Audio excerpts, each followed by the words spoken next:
வணக்கம் நண்பர்களே. அசிங்கப்படுறதும் அவமானப்படுறதும் இந்த பாகிஸ்தானோட ஃபாரின் அஃபேர்ஸ் இன்டர்நேஷனல் ரிலேஷன்ஸ்ல புதுசு இல்லை. தொடர்ந்து நம்ம இதை பத்தி நிறைய பார்த்துருக்கோம். ஆனா இப்போ ஒரு ப்ரோ லெவல்ல ஒரு அவமானத்தை இன்னைக்கு பாகிஸ்தானோட பிரதமர் ஷெபாஸ் ஷெரீப் சந்திச்சிருக்காரு. இந்தியாவுக்கு எதிராக எப்படியாவது இந்த காஷ்மீர் பிரச்சனைகளை கொண்டு வந்துடணும் அப்படின்னு நினைச்சதுல ஒரு தோல்வியை சந்திச்சிருக்காரு. ஸோ இதை பத்தி நம்ம டீட்டெயிலா ஒரு சில தகவல் உங்களுக்கு வச்சிருக்கேன் சொல்றதுக்கு. ஸோ முடிஞ்ச அளவுக்கு ஸ்கிப் பண்ணாம வீடியோவை முழுசா பாருங்க, அப்பதான் உங்களுக்கும் புரியும். நண்பர்கள் சேனலுக்கு புதுசா வந்தீங்கன்னா சப்ஸ்கிரைப் பண்ணி உங்களோட ஆதரவுகளை கொடுங்க. ஸோ நம்ம ஃபர்ஸ்ட் பார்க்க போற விஷயம் என்ன அப்படின்னு பாத்தீங்கன்னா, அதாவது நாட்டோட பாதுகாப்பு அப்படின்னாலே நமக்கு என்னமோ ராணுவ வீரர்களுக்கு சொந்தமான ஒரு விஷயம் பாது அப்படின்னு நம்ம நினைச்சிட்டு இருக்கோம். அப்படி இல்லை, ஒவ்வொரு குடிமகனுக்குமே ஒவ்வொரு விதமான கடமைகள் இருக்கு. ஸோ அந்த வரிசையில பாத்தீங்கன்னா இப்ப நாட்டை காட்டி கொடுக்கிறது அப்படின்றது எந்த அளவுக்கு ஒரு கடுமையான சட்டங்கள் வரணும் அப்படின்றது நீங்களே உணர்றீங்க. ஒரு 200 ரூபாய் டெய்லி 200 ரூபாய் கிடைக்குது அப்படின்றதுனால ஒரு லேபர் கோஸ்ட் கார்ட்ல வேலை பார்க்குற ஒரு லேபர் பாகிஸ்தானுக்கு தகவல்கள் கொடுத்துட்டு இருந்திருக்கான். ஸோ அவனுக்கு ஃபேஸ்புக் மூலமா இந்த ஹனி ட்ராப் மாதிரி ஒரு பெண்மணி அக்கௌண்ட்ல இருந்து அதாவது கனெக்ஷன் ஏற்பட்டு அதன் மூலமா அவங்க இங்க காசை டிரான்ஸ்ஃபர் பண்றதும் இவன் தகவலை டிரான்ஸ்ஃபர் பண்றதுமா இருந்திருக்கு அப்படின்னு ஏடிஎஸ் அரெஸ்ட் பண்ணியிருக்காங்க இப்ப இவனை. ஸோ இந்த திபீஷ் கோஹில் அப்படின்றவன் இதுவரைக்கும் 200 ரூபாய் 200 ரூபான்னு 42,000 ரூபாய் சம்பாதிச்சிருக்கான். ஸோ என்னென்ன தகவல் சொல்லியிருக்கான், எப்படி தகவல் சொல்லியிருக்கான் அப்படின்றதுக்கான விசாரணைகள் ஓடிட்டு இருக்கு. ஆனா இது எவ்வளவு ஒரு கேவலமான ஒரு கீழ்த்தரமான ஒரு செயல், ஒரு ஷேம்ஃபுல்லான ஒரு ஆக்ட். இது எனக்கு என்னமோ இது ஃபீல்டு லெவல்ல மட்டும் இல்ல, எல்லா விதத்திலயுமே பாகிஸ்தானோட ஐஎஸ்ஐ எப்படியோ ஹனி டிராப் மத்த மணி டிராப்னு எல்லா விதமான ஒரு யுக்திகளும் கையாண்டு இதை எப்படியோ அவங்க கொஞ்சம் கொஞ்சமா சக்சஸ் பார்த்துட்டு இருக்காங்களோ அப்படின்ற ஒரு எண்ணங்கள் இருக்கு. இதுக்கான கடுமையான சட்டங்கள் வரணும். இதுக்கு இவன் மேலேயும் UAPA போடணும், தேச துரோக வழக்கு போடணும். ஸோ இதுக்கான ஒரு கடுமையான ஒரு சில சட்டங்கள் வந்தா மட்டும்தான் இதை தடுக்க முடியும் அப்படின்னு எனக்கு தோணுது. இதெல்லாம் உங்களுக்கு இதை பத்தின கருத்துக்கள் என்ன இருந்தாலும் தாராளமா கீழே கமெண்ட்ல சொல்லுங்க, நானும் தெரிஞ்சுக்கிறேன் யார் யார் என்னென்ன மாதிரி யோசிக்கிறீங்க அப்படின்னு.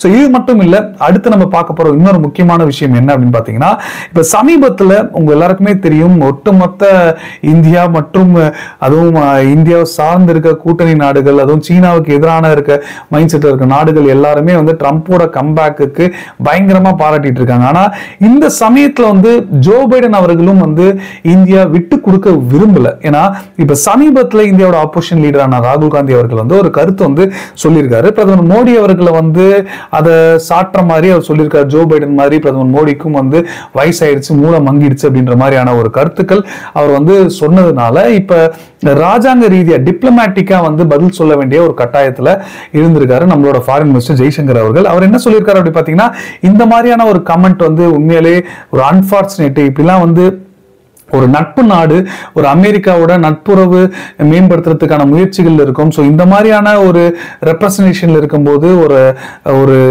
ஆப்போசிஷன் லீடர் இந்த மாதிரி பேசலாமா, இது பேசுறதுனால இரு நாட்டுடன் உடனான உறவுகள் எப்படி மாறும் அப்படின்ற ஒரு பொசிஷன், இந்தியாவோட பொசிஷனை இதை காட்டுற மாதிரி ஆயிடாதா அப்படின்ற ஒரு கேள்விகளை எழுப்பியிருக்காரு. ஸோ இப்போதைக்கு ஜோ பைடன் பத்தின ஒரு கமெண்டா இருந்தாலும் அது ராஜாங்க ரீதியில ஒரு தலைவர், இப்போதைக்கு அவர் இன்னும் பிரசிடென்டா தான் இருக்காரு, இன்னும் ட்ரம்ப் அவர்கள் பதவி ஏற்கல.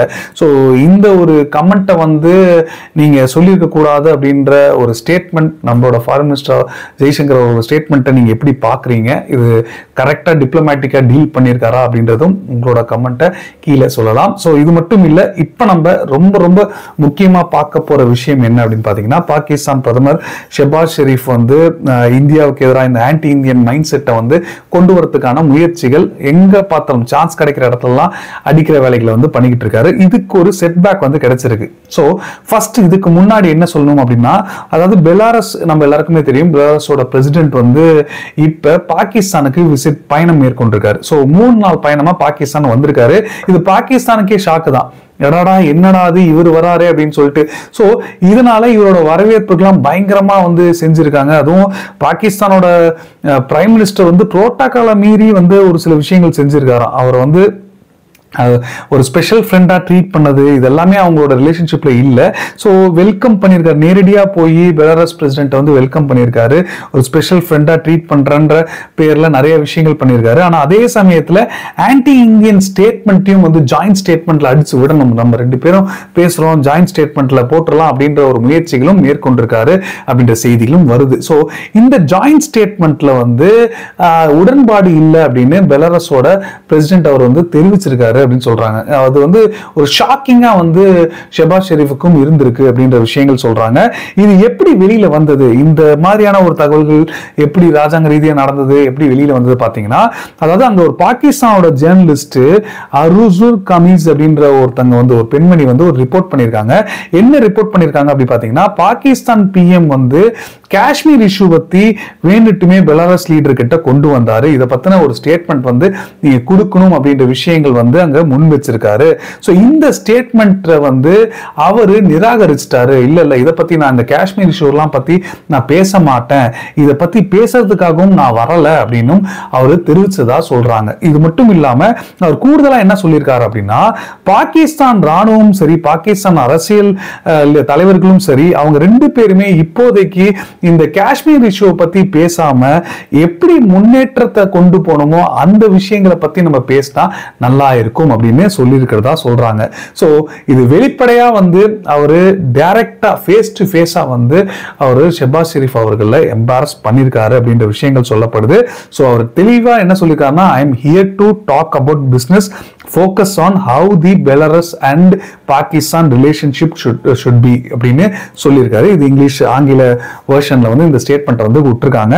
சோ எனக்கு ஒரு டவுட், இப்ப பெலாரஸ் ஏன் பாகிஸ்தான் கிட்ட வரணும், எதனால பிசினஸ் டீலிங் வச்சுக்கணும்னு நினைக்கிறாங்க இப்படின்ற ஒரு எண்ணங்கள் சில பேருக்கு இருக்கலாம். ஆக்சுவலா பாத்தீங்கன்னா இப்போதைக்கு நம்ம எல்லாருக்குமே தெரியும் பெலாரஸ் அப்படின்றது வந்து ரஷ்யாவோட முழுமையா புட்டின் அவர்களோட ஒரு ரைட் ஹேண்டா தான் செயல்பட்டு இருக்காங்க. ஸோ அவங்க ரஷ்யா மேல எந்தெந்த அளவுக்கு வெஸ்ட் நாடுகள் ஒரு காட்டமா இருக்காங்களோ, எந்த அளவுக்கு சாங்ஷன்ஸ் போட்டிருக்காங்களோ அது எல்லாமே பெலாரஸுக்கும் இருக்கும். ஸோ அவங்களுக்கு ஒரு சில இடங்கள்ல பாதிப்புக்குள்ளா இருக்கு, அதுவும் குறிப்பா ஒரு சில இண்டஸ்ட்ரி செக்டார்ஸ். ஸோ அவங்களும் வந்து ஏதோ இந்த எக்கனாமிக் ரீதியா ஒரு ரெஃபார்ம் கொண்டு வரணும், அதுவும் இந்த வெஸ்ட் நாடுகளோட சாங்ஷன்ஸ் இல்லாம கொண்டு வரணும்ன்ற முயற்சிகள் மேற்கொண்டுட்டு இருக்காங்க. ஆனா ரஷ்யா எதிர்கொள்ற மாதிரியான அதே வழியை வந்து அவங்களால பின்பற்ற முடியாது. எப்படி இந்தியாவோட உறவுகள் மேம்படுத்தி அவங்கள வந்து பின்பற்ற மாதிரியான உறவுகள் மேம்படுத்த முடியாது. ஸோ அதனால இவங்க பாகிஸ்தான் சைடு இந்த சைடு வந்திருக்காங்க. ரஷ்யா இந்தியாவை பார்த்துப்பாங்க, நம்ம இந்த சைடு பாகிஸ்தானை பார்த்துக்கலாம் வந்திருக்காங்க. ஏன்னா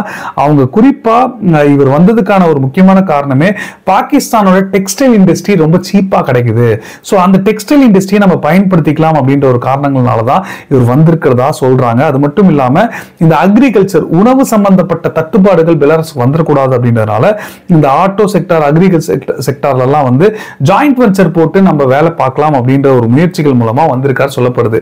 சோ இந்த நேரத்துல இப்படி ஒரு சந்தர்ப்பத்தை பாகிஸ்தான் பயன்படுத்திக்கணும்னு நினைச்சது மிகப்பெரிய ஒரு ஏமாற்றத்தை வந்து இன்னைக்கு பாகிஸ்தானோட பிரதமருக்கு கொடுத்திருக்கு. பட் இருந்தாலும் அவங்க பூசின மாதிரியும் இருக்கணும் பூசாத மாதிரியும் இருக்கணும்னு ஏதோ இந்த ஸ்டேட்மெண்ட்டை பத்தி எதுவும் பெருசா எதுவும் காமிச்சிக்காம டைரக்டா பெலாரஸ் அதுக்கப்புறம் பாகிஸ்தானோட பிசினஸ் டைஸை பத்தி மட்டும் அவங்க ஊடகங்கள் சொல்லிக்கிட்டு இருக்காங்க. ஸோ எப்படியோ பெலாரஸ் ஆக்சுவலா என்ன பொசிஷன்ல இருக்காங்க, இந்தியாவோட எந்த அளவுக்கு உறவுகளையும் இருக்காங்க, இதை பத்தி யோசிக்காம அவங்க கிட்டயே போய் இந்தியாவுக்கு எதிரான ஸ்டேட்மெண்ட் கொண்டு வந்த முயற்சிகள் வந்து எவ்வளவு தவறான ஒரு இன்டர்நேஷனல் ரிலேஷன்ஸை வந்து பாகிஸ்தான் டீல் பண்றாங்க அப்படின்றது இதுல இருந்து தெரியுது. இது மட்டும் இல்ல, ஒரு சவுத் ஏசியன் ஜியோ பாலிடிக்ஸ்ல வந்து எவ்வளவு மாற்றங்கள் ஏற்பட்டாலும் ஒரு ஸ்ட்ராட்டஜிக்கலா பெலாரஸுக்கு வந்து ரஷ்யா தான் ஒரு மிகப்பெரிய ஒரு கை கொடுத்துட்டு இருக்காங்க. ஸோ ரஷ்யாவோட பொசிஷன் காஷ்மீர் விஷயத்துல எப்படி இருக்கோ அதே பொசிஷன் தான் பெலாரஸும் வச்சிருக்காங்க அப்படின்றத